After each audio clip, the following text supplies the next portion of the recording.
you recognize this molecule? This is DNA, or deoxyribonucleic acid. Now, let's move to a more simplified representation of DNA to discuss the details.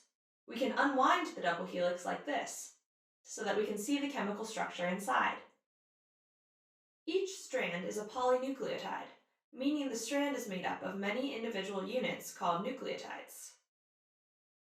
A nucleotide has 3 components: the 5-carbon sugar, a phosphate group, and one of 4 possible nitrogenous bases: adenine, guanine, thymine, and cytosine. The nitrogenous base is always attached at the 1' carbon of the sugar.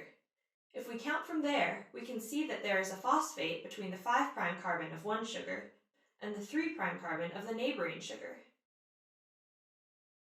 Nucleotides attach to each other in the DNA strand by phosphodiester bonds.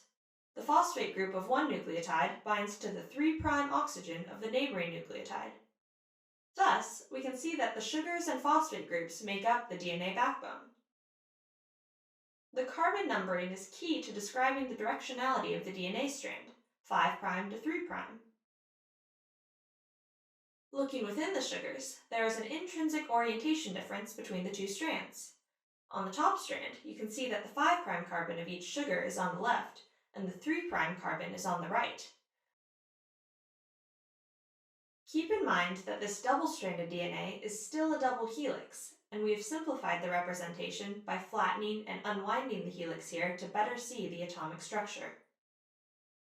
Although the nucleotides come together through covalent bonds in the backbone, the 2 DNA strands interact through non-covalent hydrogen bonds between the bases.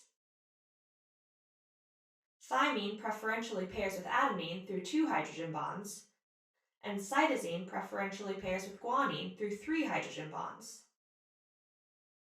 Thymine and cytosine are called pyrimidines, characterized by their single ring structure, and adenine and guanine are called purines, which have double rings. The geometry of the AT, or TA, and GC, or CG base pairs is the same, allowing for symmetry and base stacking in the helix. This mostly has to do with the distance between the backbones and the angles to which the base is attached to the backbone. Other base pairs, like GT for example, do not have the same geometry, cannot form strong hydrogen bonds, and disturb the helix. The double helix structure of DNA is highly regular. Each turn of the helix measures approximately 10 base pairs.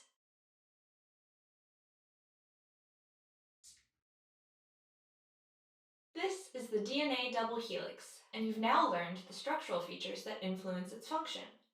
We hope you've enjoyed exploring this amazing molecule with us.